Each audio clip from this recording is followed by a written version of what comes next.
Hello everyone and welcome to the penultimate chapter of ESL 75, Chapter 9, Focus Words. In this chapter, you will learn that each thought group has what's called a focus word, a key word that of all the other words in the thought group, it is the most important.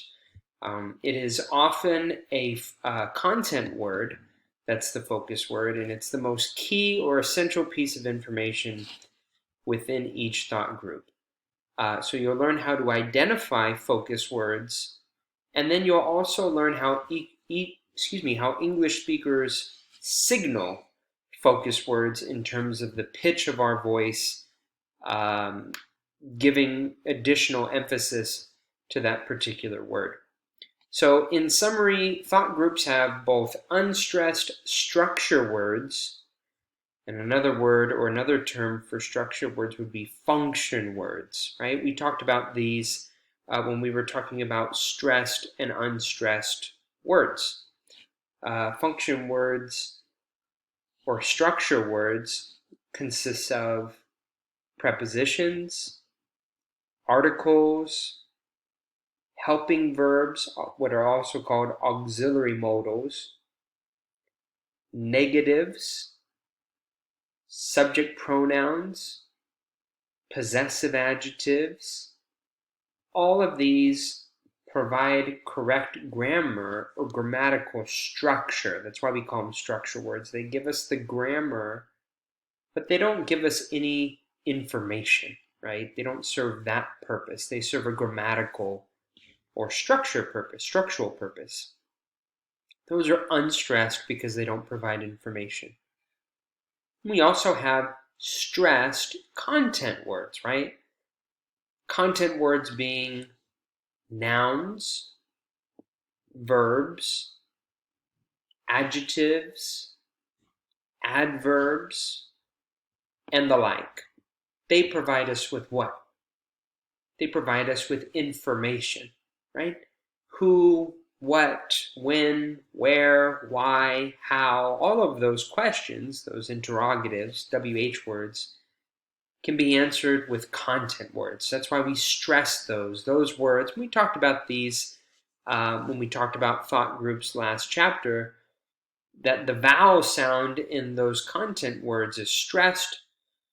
The stressed syllable in those words sounds longer. The vowel sound sounds longer, more pronounced.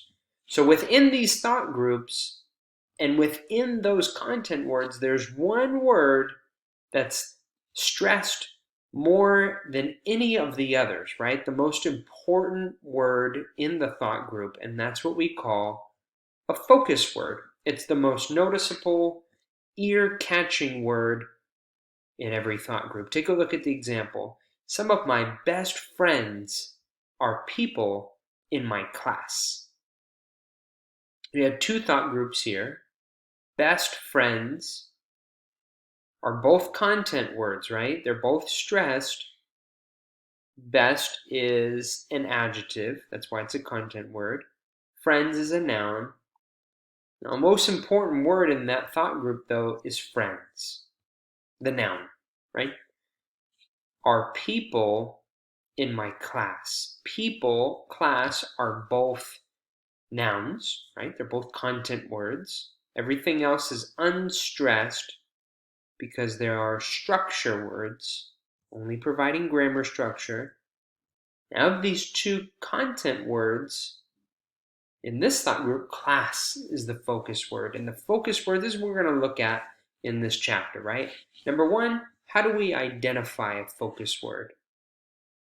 Number two, how do we identify it in our speaking? How do we signal it in our speaking? So we're going to talk about the contexts in which we use focus words, and then we're going to talk about the means that we produce, verbally pronounce these focus words.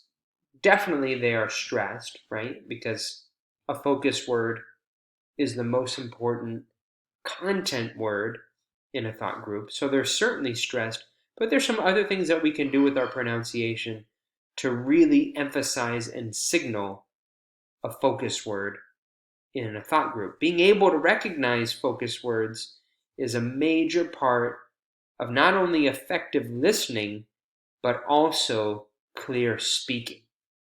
So let's go ahead and take a look at exercise 1. Go ahead and go down in the bottom right-hand corner and click Next, and let's practice our recognition of focus words. Welcome to Chapter 9, everyone.